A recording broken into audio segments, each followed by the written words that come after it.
அப்பா, என்னம்மா என்னாச்சு? வண்டி எங்க? பாரதி எங்கம்மா?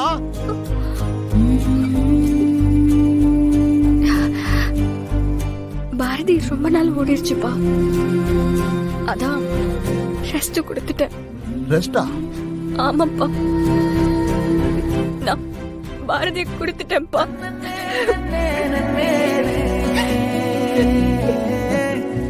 என்னம்மா சொல்ற?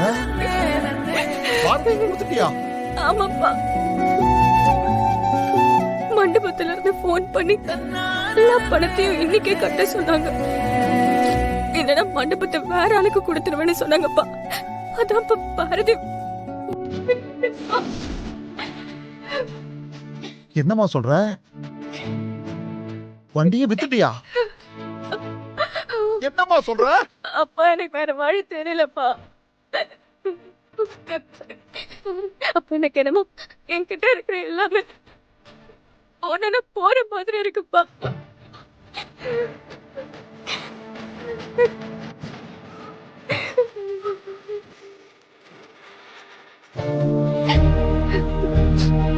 இந்துமா, நீ அது ஆசை ஆசையா வாங்கின வண்டி ஆச்சேம்மா.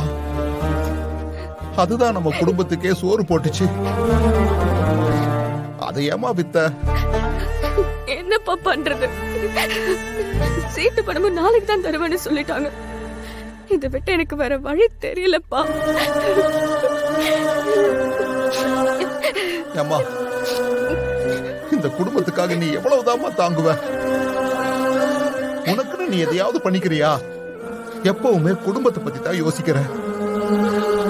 உனக்குன்னு நீ வாங்கினது அந்த வண்டி மட்டும்தாம்மா.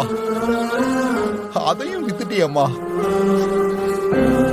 பாரதி உன் வண்டி மட்டும் இல்லம்மா, அது உன் பாதி உசுருமா. இப்படி வண்டியை வித்துட்டு வந்து அழுதுட்டு நிக்கிறியம்மா. என்னம்மா?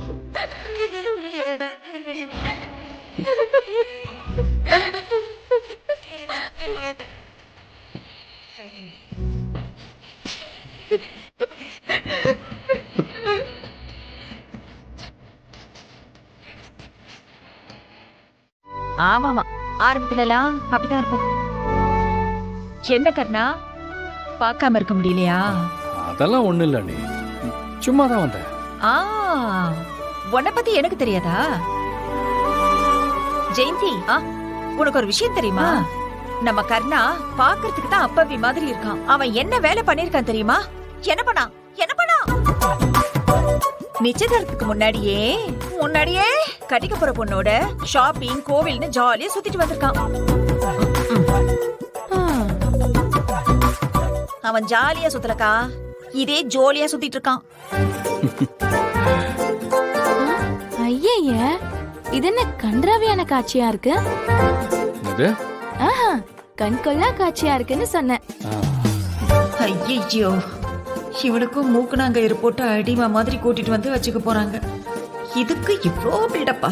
இது ஏரியும் தெரிஞ்சுக்காம எப்படி பல்ல இழிச்சிட்டு நிக்குது பாரு. ஏன் கர்ணா, உங்க 2 பேருக்கும் கூடிய சீக்கிரமே நிச்சயதார்த்தம் ஆக போகுதுல்ல, அப்புறம் என்ன? கர்ணா, இருங்க. ஒத்தோரத்துல ஏதோ வழியுது. நீ எதுக்கும் கவலைப்படாத இந்து. இங்க நடந்தது எல்லாம் எனக்கு தெரியும். இப்ப நாங்க விருந்தாளியா மட்டும் வரல, விருந்து வைக்கிறவங்களாவும் வந்திருக்கோம். என்ன அப்படி பாக்குற? எனக்கு கால் தானே சரியில்லை, கை நல்லா தானே இருக்கு. சமைக்கிறதுக்கு கை போதும்ல.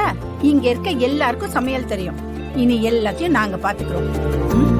நீ கவலைப்படாம இரு. ஆனா அக்கா, இத்தனை பேருக்கு எப்படி? அதெல்லாம் நினைச்சு நீ ஏன் கவலைப்பட்டுக்கிட்டு இருக்க? சாம்பார், வத்த குழம்பு, கூட்டு, பொரியல், வறுவல், ரசம், அப்பளம் அப்படின்னு எல்லாத்தையும் செஞ்சு அசத்திடலாம். அது மட்டும் இல்ல, எங்க கிட்ட இருக்க சீஃப் குக் யார் தெரியுமா? நம்ம மெயின் செஃப் பொம்மி தான். அங்க பாரு.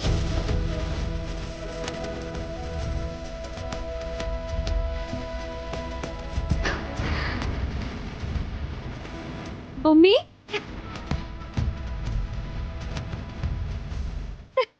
பொம்மி, நான் உன்னை எதிர்பார்க்கவே இல்லை பொம்மி. உனக்கு ஒரு கஷ்டம்னா நான் செய்யாம வேற யார் செய்வா?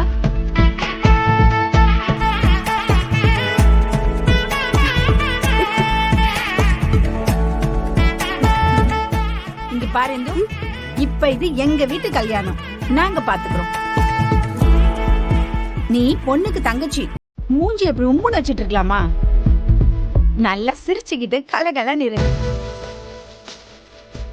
இங்க பாரு, நீ எதை பத்தியும் கவலைப்பட்டுட்டு இருக்காத. மணமேடையில என்ன வேலையோ அதை மட்டும் நீ பாத்துக்கிட்டா போதும்.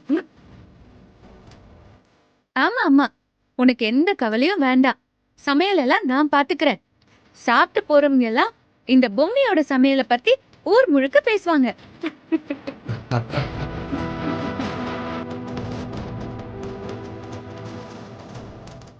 உங்க எல்லாருக்கும் ரொம்ப தேங்க்ஸ். நீங்க இப்போ பண்ணிருக்கிறது எவ்வளவு பெரிய உதவி தெரியுமா? இப்போ நீங்க மட்டும் வரலனா நான் என்ன பண்ணிருப்பேன்னு எனக்கே தெரியல. நான் உங்களுக்கு பட்ட இந்த கடனை எப்படி அடைக்க போறேன்? இங்க பாரு இந்து, நீ பண்ண உதவிக்கு இதெல்லாம் ஒண்ணுமே இல்ல. இதுக்காக நாங்க உனக்கு சும்மா செய்யறோம்லாம் நினைக்காத. நாங்களும் காசு வாங்கிட்டு தான் செய்வோம். ஆமா, நீ எங்க எல்லாருக்கும் சம்பளம் கொடுக்கணும். இங்க இருக்க எல்லாருக்கும் தலைக்கு 1 ரூபாய் சம்பளம் கொடுக்கணும். ஆமா இந்து, 1 ரூபாய் கொடுத்தா போதும். கொடுத்துருவல்ல? நீ கொடுக்கலன்னு வையே, நாங்க எல்லாரும் இங்கே உட்கார்ந்து ஸ்ட்ரைக் பண்ண ஆரம்பிச்சிடுவோம்.